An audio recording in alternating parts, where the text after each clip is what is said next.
എവിടെ പോവാ? ഡോക്ടറെ അടുത്ത് പോവാണോ? എന്ത് പറ്റി?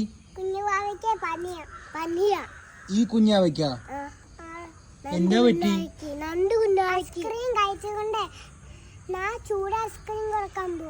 ഐസ്ക്രീം കഴിച്ചോണ്ട് പനി വന്ന് അതുകൊണ്ട് ചൂട് ഐസ്ക്രീം കൊടുക്കാൻ പോവാ അല്ലേ? അതിന് ചൂട് ഐസ്ക്രീം ഇവിടെ കിട്ടും.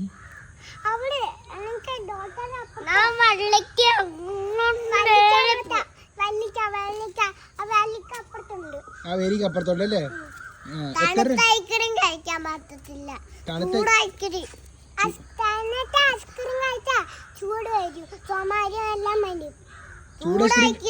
കുഴപ്പമില്ല അല്ലേ? ചൂട് ഐസ്ക്രീം കഴിച്ചാൽ കുഴപ്പമില്ല അല്ലേ? ചൂട് ഐസ്ക്രീം കിട്ടുവോ? കിട്ടുമല്ലേ? Okay by.